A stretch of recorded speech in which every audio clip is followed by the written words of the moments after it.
So I did a video earlier talking about how the Trump administration had appealed to the Supreme Court to avoid paying people for the SNAP benefits. Well, they do have an answer from the Supreme Court. And this is a temporary answer.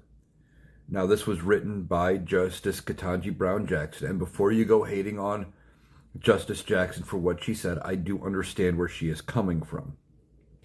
She issued a temporary stay of the lower court's ruling, forcing the administration to fund SNAP. And I know that sounds horrible, but her reasoning for it actually does make a little bit of sense. And it's not because she said the judge couldn't do it or that there was no reason for it or anything like that.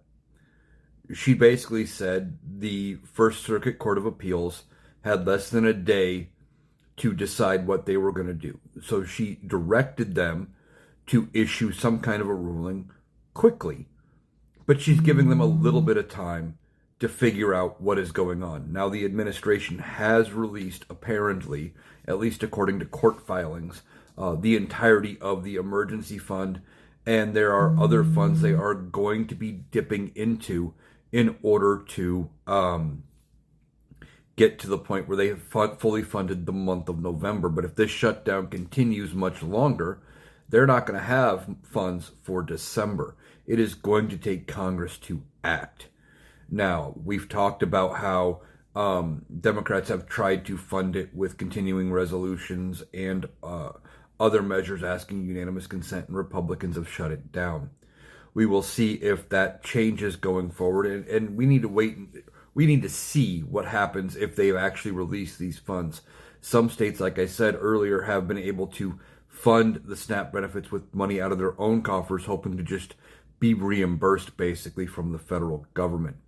But I'm not mad at Justice Ketanji Brown Jackson for her ruling on this temporary stay, because it is very temporary.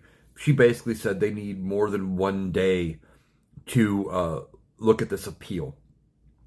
And she did not weigh in on any of the merits of the case. It was all about timing.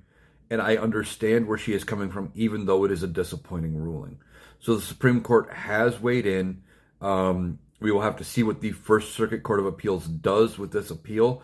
I figure we may have a decision from them early next week, if not over the weekend, as the administration is still trying to find ways to fully comply.